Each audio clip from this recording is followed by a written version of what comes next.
back, back, back.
I was just about to add that.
We had a bit of a disaster early this morning as I was trying to start up my condenser.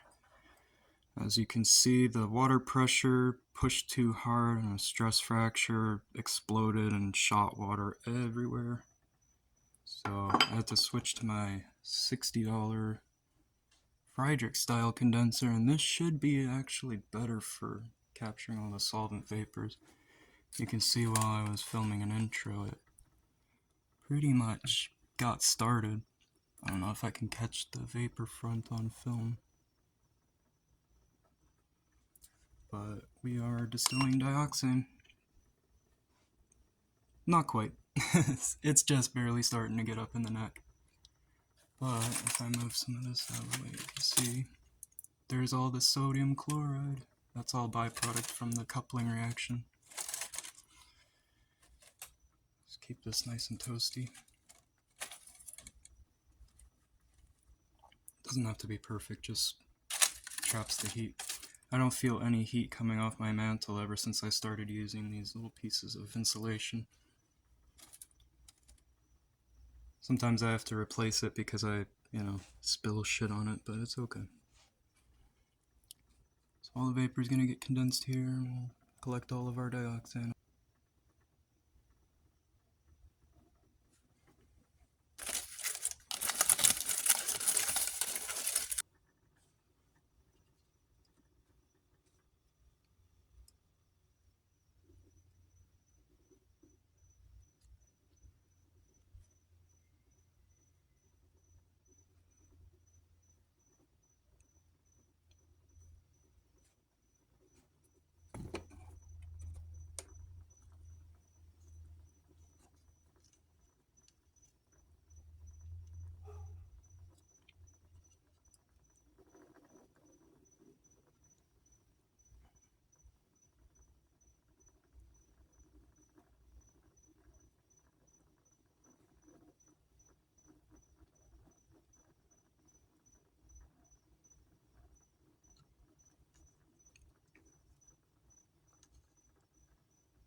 That would be the dioxane, and you can see based on the temperature, it's definitely got some water in there.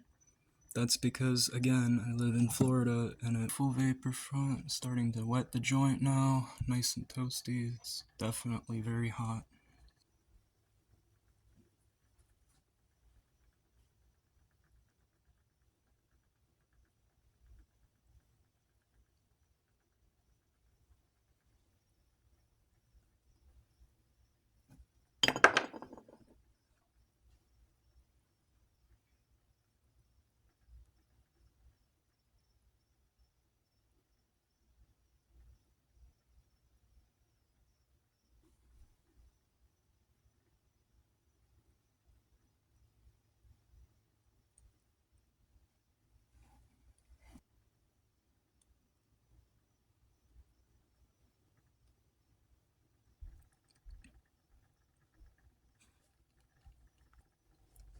Now, yep, confirmed.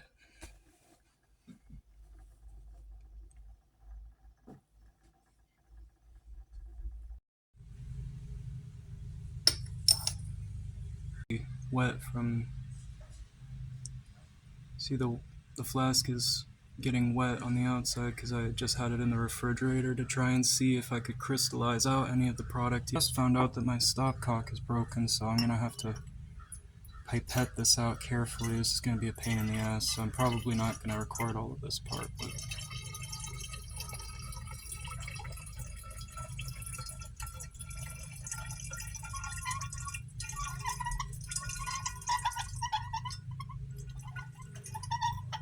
try not to transfer the stir bar.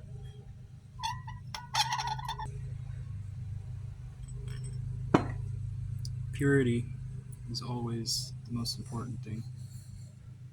So as you can see, this is broken and I just fused it shut. It seems to have a little bit of a leak down here. I'm going to have to heat this up again and anneal it properly one more time. But this is a lot of glass, and it's a very, very thick piece of glass where I only buy quality goods from China anymore. So that's alright. I'll just have to clean up all the little drips that land there.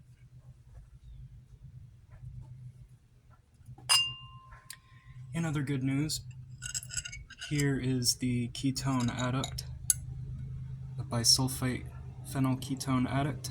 I'm not going to say which one, but you can use your imagination. And over here we have the little bit of dioxane that distilled over. It has an odor similar to, I don't know, like an alcohol being present. I guess it's possible that there's some benzyl alcohol carried over in this from the benzyl chloride reacting with water. It has almost an isopropyl-like smell, but it's definitely not isopropanol.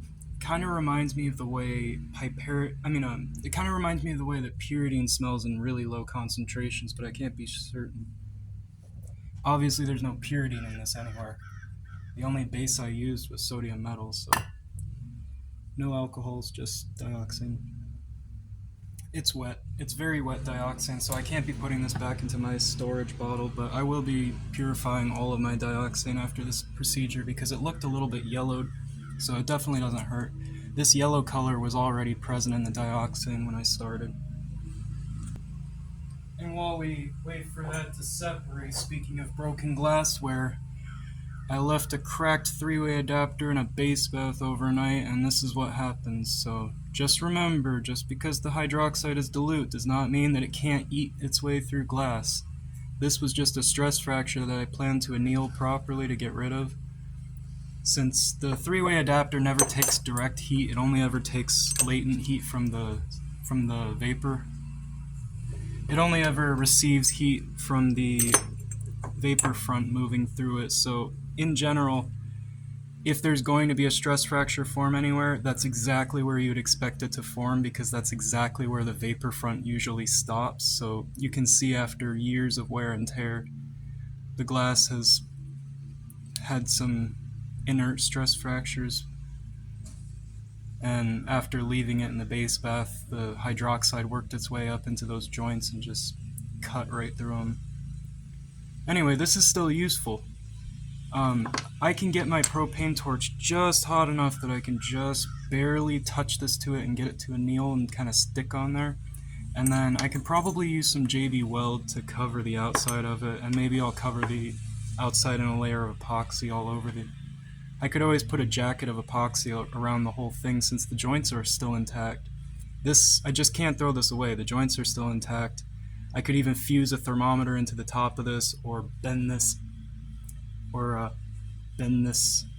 up into a straight piece of a male-to-male straight adapter. I mean, all of that is useful. You have to remember,